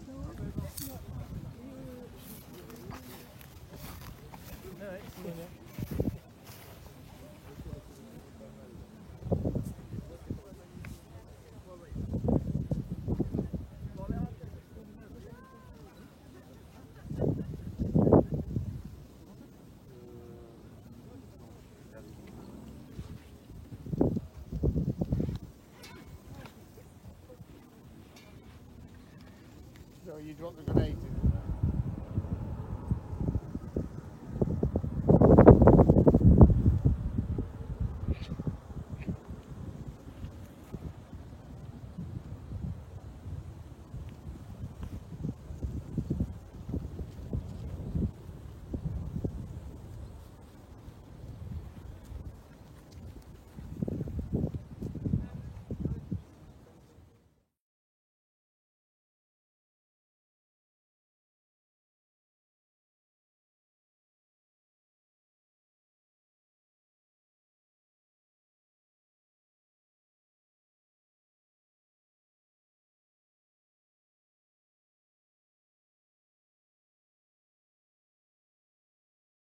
Tous les positions plaques 20 mm là, vous voyez les 20 mm qu'ils avaient sur un siège là, oui. Avec tous les trucs comme ça là. C'est soit ça ou le canon de 88. Le canon de 88 c'est le canon avec une sorte de cartouche reçue une en dessous.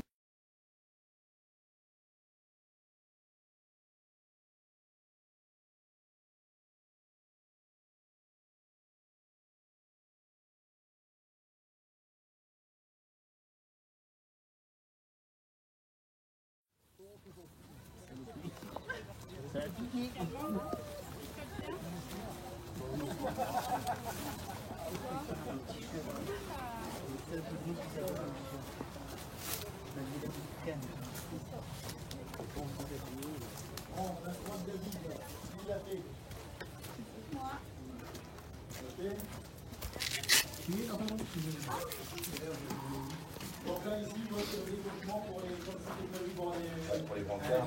C'était pour les brancards. Donc vous pouvez circuler avec les brancards. Comme c'est un modèle, c'est le modèle pour le, comment dire ça, infirmerie. Donc là, par contre, ça a été cramé à l'intérieur. Vous pouvez rentrer dedans. Hein. Vas-y, chérie. Il n'y a pas de chauve-souris, c'est bon. Allez-y, monsieur.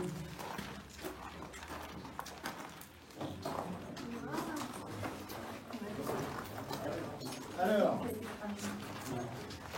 ouais, donc il y a une dizaine d'années, il y a des gens qui ont mis le feu ici, des jeunes qui ont tout cramé. Donc c'est pour ça que le béton a un peu explosé, tout a un peu explosé. Donc là, c'est on voit que c'est des fibrons qu'il y avait sur les lits. Par contre, on voit encore... excusez-moi, allez-y.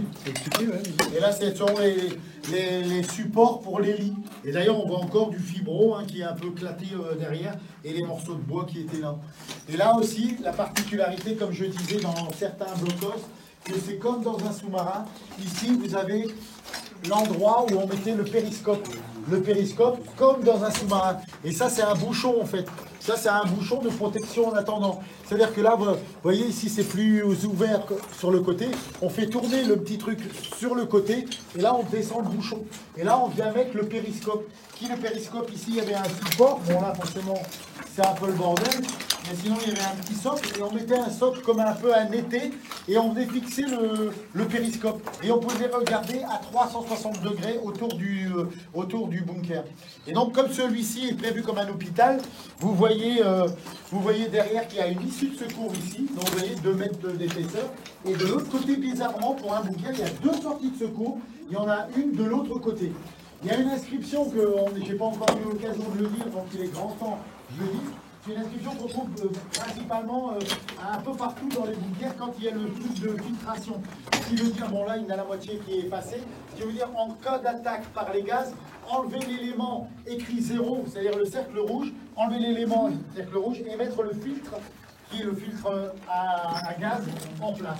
Donc, oui, voilà, c'est ça. Donc, oui, voilà, vous en avez vu, voilà, ils sont normalement très épais. Oui, voilà, dans celui de commandement, le poste de commandement. Oui,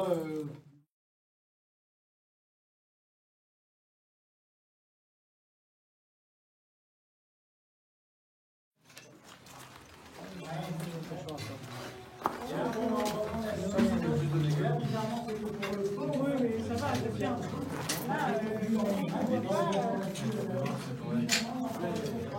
D'ailleurs, si vous voyez à l'extérieur de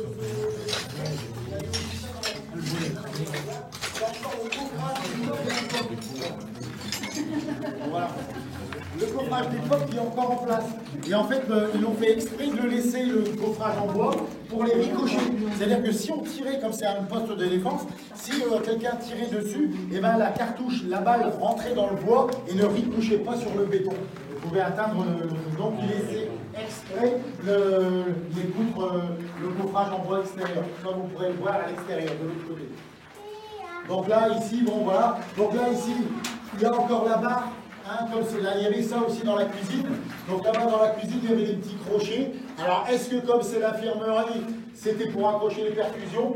Affaire à suivre. Là encore, il y a toutes les fixations. Vous voyez, il y a les fixations de lit. Donc ici, il y avait un lit là. Bon là, je ne sais pas à quoi ça correspond là. Là, ouais, peut-être là, oui, pour les lits ici. Donc là, il y en avait 6. Il y en avait 3, pardon, il y en avait 6 et là, il y en avait 9. Donc là, la fixation, il y avait 9 lits ici. Et donc, à mon avis, il y avait la même chose de l'autre côté. Maintenant, est-ce que c'était vraiment l'infirmerie? Affaire à suivre. Cela dit, comme je disais à l'entrée, vous voyez un décochement dans les murs.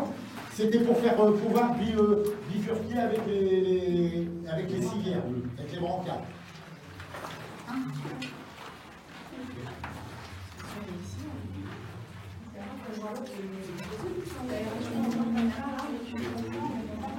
Non, non, non.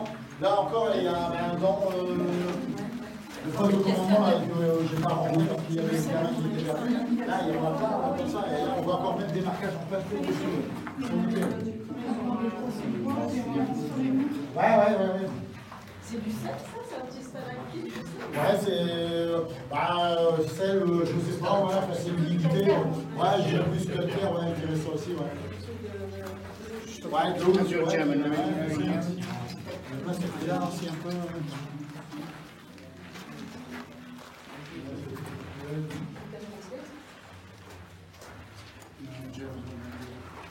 Là, une Bertram Ventil, c'est la broche de surpression. Ce que j'avais ce matin, c'était là, elle était fixée à cet endroit-là. Une Bertram Ventil.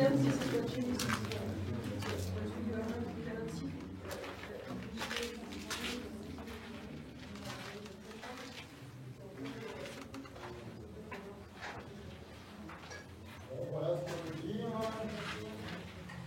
Alors, de l'autre côté. Ouais, alors justement ça, c'était pour mettre des radios. En fait, ici, quand par exemple il y avait le téléphone, mais quand par exemple le téléphone était coupé, on pouvait passer des radios. Et ici, il y a deux cheminées qui passent à travers le béton, et donc on pouvait l'antenne, elle pouvait passer à travers. Et là, donc là, en plus, ici, c'est vraiment particulier. Vous voyez, il y a une boucle de surpression là, il y a une boucle de surpression là. En fait, c'est bizarrement un bunker, le même deux fois en fait. C'est pour ça qu'il y a deux bouches de surpression, deux bouches de surpression. Et deux secours de chaque côté. Bizarrement. On peut sortir derrière. Voilà, donc là vous voyez des petites trucs de mousse, c'est pour les troglodytes. Les petits oiseaux troglodytes qui viennent faire leur vie à l'intérieur. Bon voilà, je peux vous dire, l'appareil. Et là, il y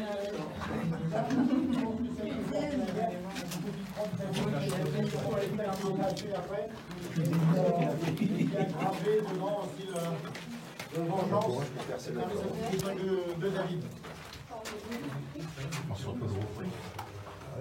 une bonne question, on s'en fait tout à chaque entrée, les mecs qui sont complètement que c'est pas juste pour poser les radios. Ah, ça, il faut qu'il a monté ce maison sur un gros poste.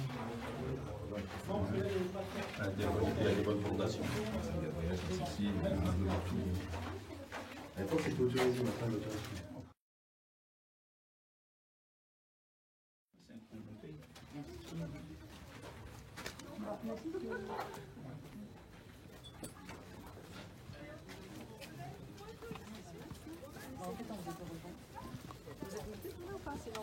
Vous pouvez aller voir, mais il y a des branches. On peut pas, il y a des branches. Vous avez fait quoi à ma fille?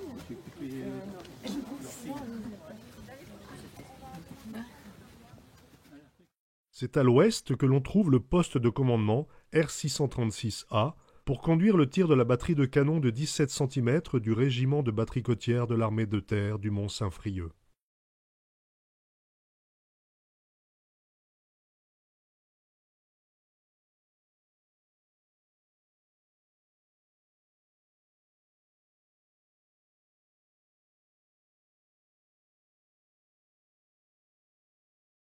À proximité du poste de commandement de tir R636A, on trouve deux postes d'observation secondaires. Un observatoire d'artillerie de type R613, surmonté de sa coupole blindée périscopique.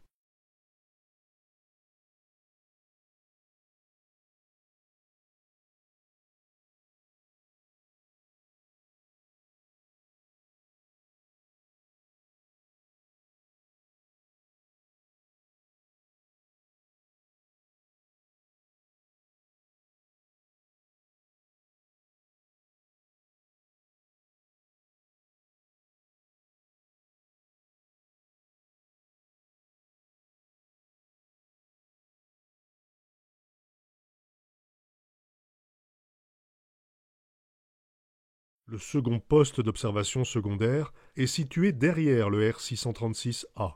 C'est un observatoire de type VF6A.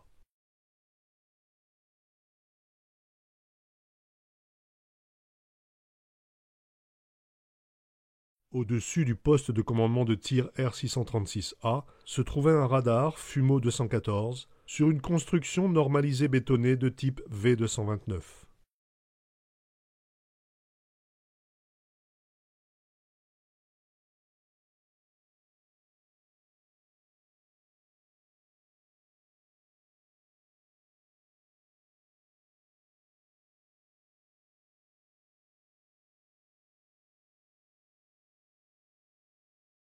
Pour la défense de cette position stratégique, ont été installés 3 bunkers de type L401 avec encuvement pour une batterie de canon de défense contre-aérienne de 8,8 cm.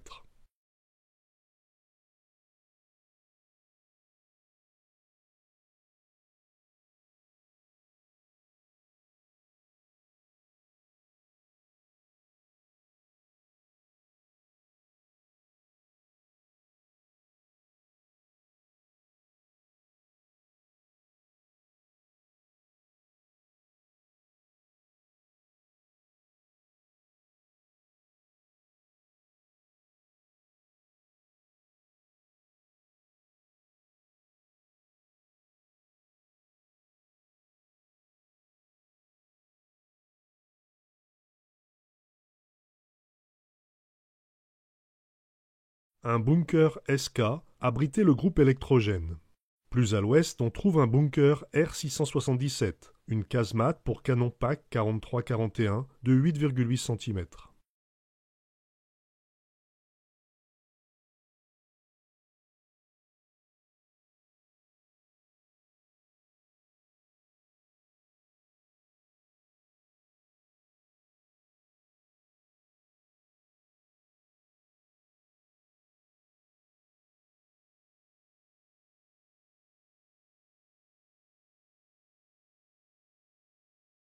En contrebas du STP OE 158 Ouest, 2 casemates R630 pour mitrailleuse MG34 à rotule couvrent l'accès par le sud, et vers l'ouest les dunes de Dan. Après avoir passé les R630, on arrive au STP OE 158 Est. Ce point d'appui fortifié était occupé par une batterie côtière de 4 canons de 17 cm sous casemate, entourés de petits abriers de soute à munitions. On trouve tout d'abord un R680, un bunker pour canon de 7,5 cm PAC 40.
Puis un R612, un bunker pour canon d'assaut.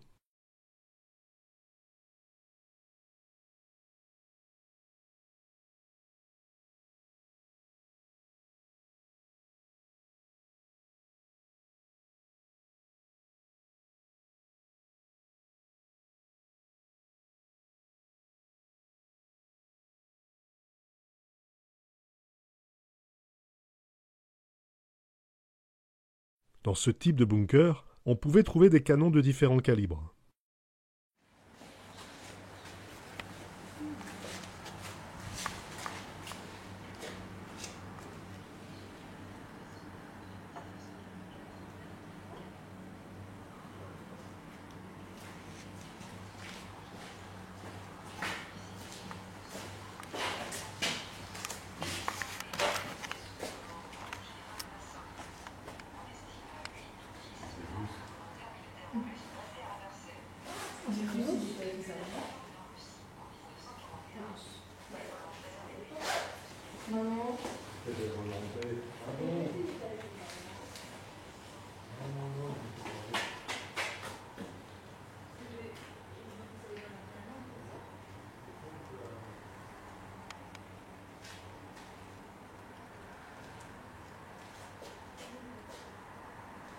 sur la gauche.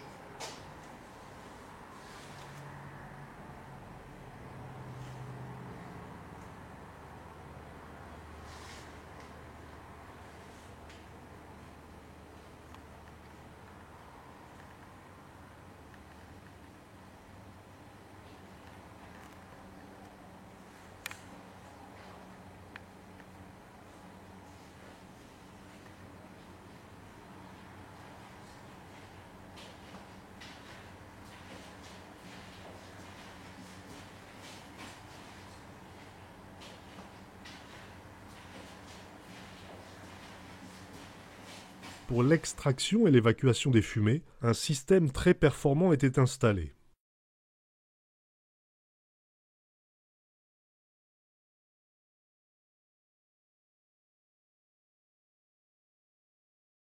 Le STP OE-158 Est était occupé par une batterie côtière de 4 canons de 17 cm K18L50, pilotés par un régiment de l'HKR 1245. Ces canons de 17 cm étaient sur affût fixe, à socle, sous casemate de type R689.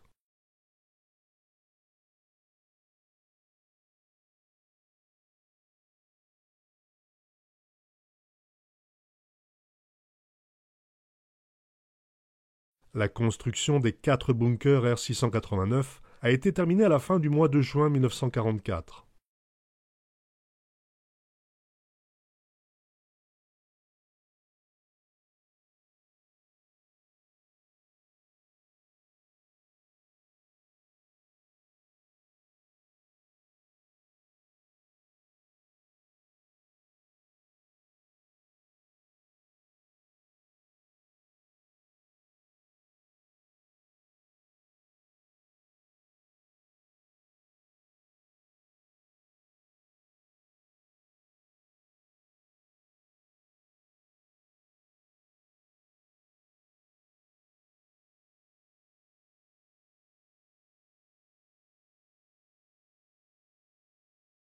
Cette batterie de canon de 17 cm nécessitait probablement une alimentation électrique particulièrement importante. C'est pourquoi un abri pour groupe électrogène a été construit à proximité.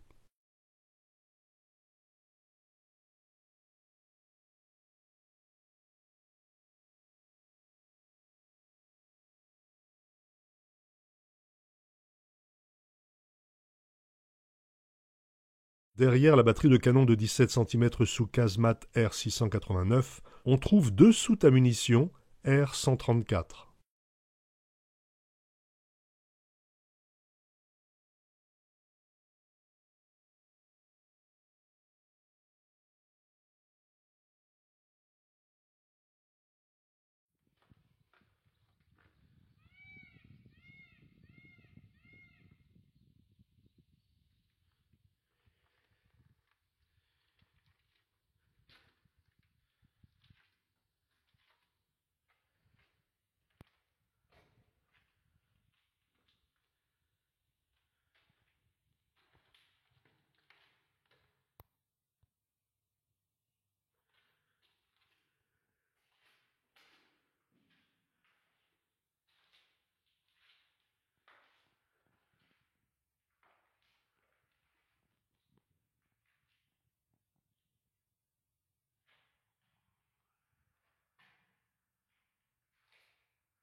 À proximité, on dénombre 11 petits abris pour les servants de la batterie de canon.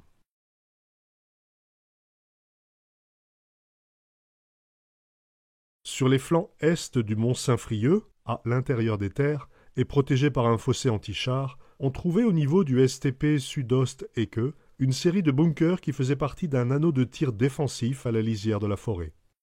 Un R630, une casemate pour mitrailleuse avec plaque blindée.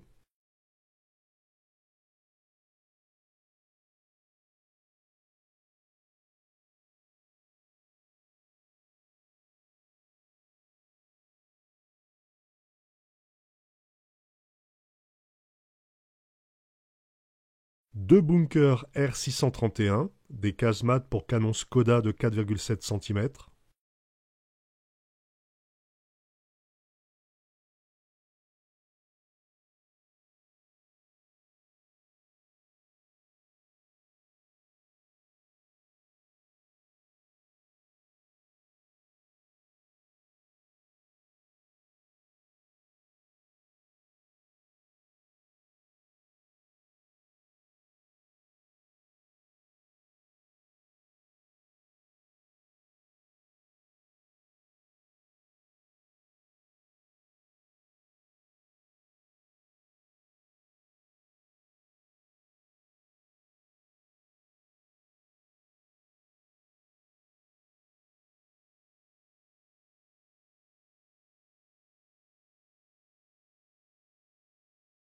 Un R620, une casemate pour mitrailleuse assez rare,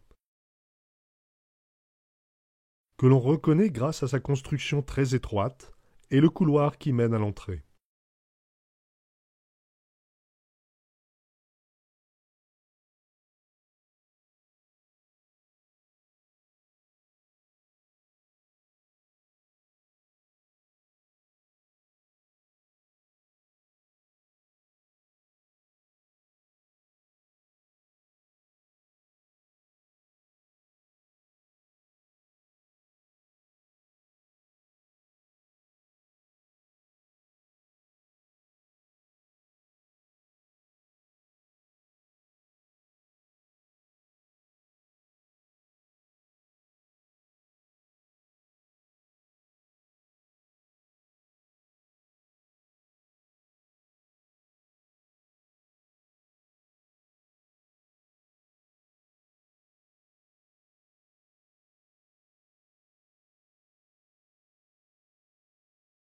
Au niveau du STP Sud-Ost-Eke, l'arme la plus lourde était un canon anti-char PAC 40 de 7,5 cm, installé dans la casemate R680.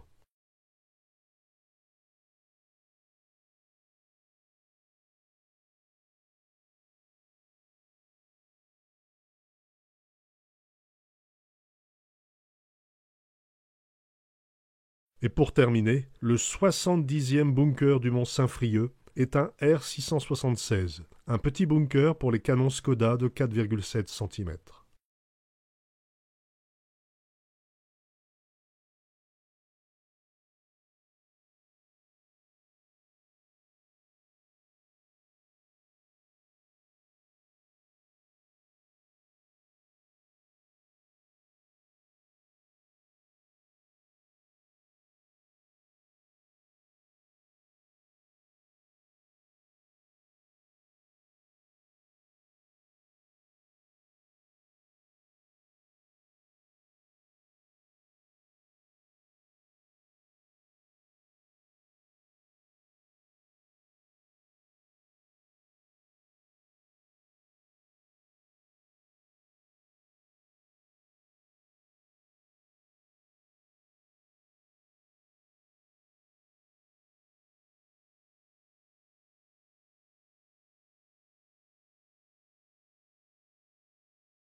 En août 1944, les canons du mont Saint-Frieux ont été transférés au sud de Camiers. En septembre 1944, le pays boulonnais a été libéré. Merci à l'association Opal Bunker History et à Eden 62. Grâce à eux, le Mont Saint-Frieux est un site formidable à visiter pour les amateurs de bunker archéologie.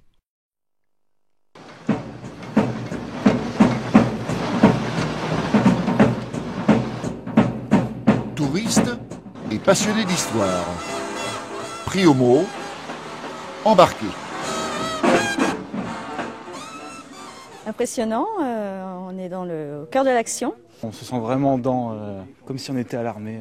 Les plus gros bunkers ont commencé dès 40. Dès 40, les Allemands, fin juillet, ils commencent déjà à construire des grosses batteries pour attaquer l'Angleterre.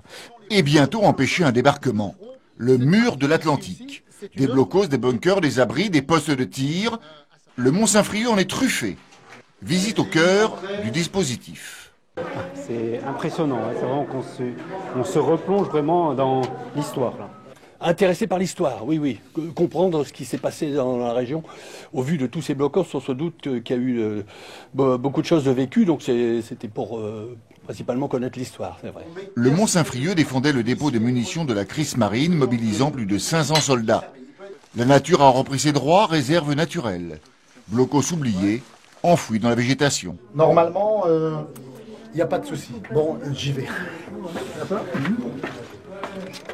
J'étais dans un premier temps plus attirée par l'aspect nature, mais j'avoue que l'aspect historique, la découverte des blocos m'a beaucoup intéressée. J'ai appris beaucoup de choses, effectivement, et moi, je connais bien la région pourtant, et j'ignorais totalement l'existence de ces blocos. Opal Bunker History s'est donné pour mission de raconter l'histoire de cette période en faisant visiter, découvrir les blocos et toute l'organisation de l'armée allemande autour d'eux. C'est un lieu où vraiment, qui est d'ailleurs répertorié comme un des plus fonctionnels du mur de l'Atlantique. Là, on va aller voir justement la cuisine pour 2 roulantes, où les soldats faisaient la popote. Donc là, ici, je pense qu'il y a... Sur plus de 1000 hectares, le Mont Saint-Frieux est aujourd'hui classé, protégé, sauvegardé. Ce qui en fait un espace de nature et d'histoire tout à fait exceptionnel.